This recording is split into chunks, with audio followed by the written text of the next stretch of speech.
Well, Clem Hydrangea here again. It has come to my attention that I did not have the camera pointed in the right direction when I was doing my earlier auto video about the air conditioning units.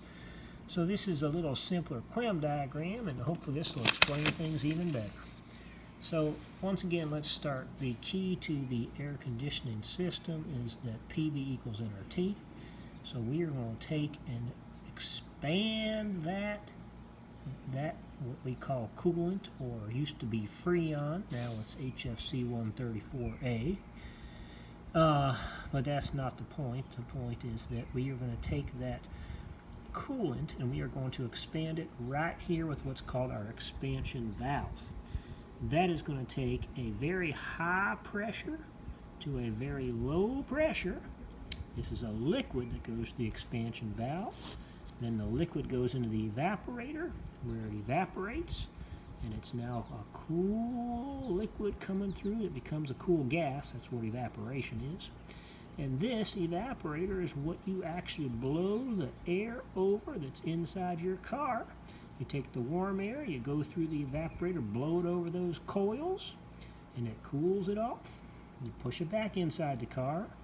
Now, when you blow all that air over it, sometimes you're actually going to get some condensation that forms on these coils, and that leads to water, so you got to have a drip line. So if you ever get out of your car on a hot summer day when you've been running an air conditioner, you'll see a puddle of water forming under your car, and that's water. Clem always likes to taste it, make sure it's not oil. If it's oil, that's bad, but if it's water, that's okay. But if you get a clog in that drip line, that's a problem. Clem had one of those in his kitchen one time, in the indoor unit in the air conditioner. He put water, made a swimming pool in the kitchen. The little lady wasn't too happy about that one.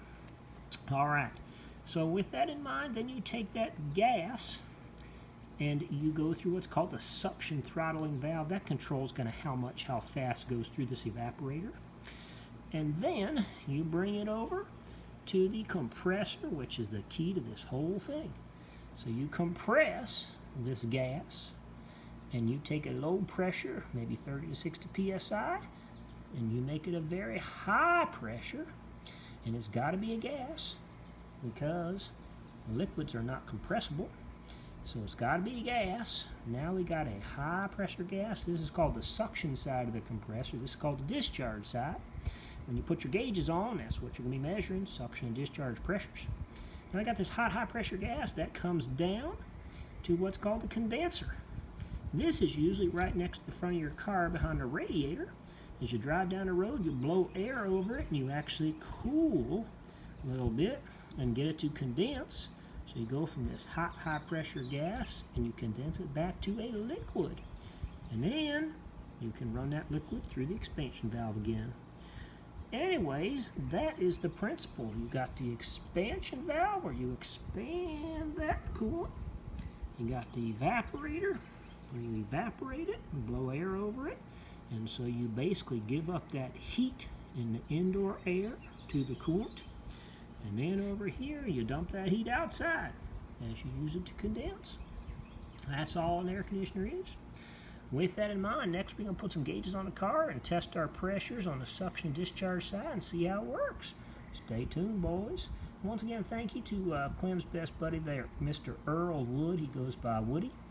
Clem wouldn't be making all these videos if Earl wasn't off working on his air conditioner on his Mazda B2400 1992. That's a classic. Clem's got a 1990 B2200, but boy, old Woody, his friend Earl Wood, who goes by Woody, he is a good man, got a PhD in chemical engineering from Princeton, he does, and so he knows all about this stuff, and he and Clem have been teaming up. Auto repair. Take care. Bye.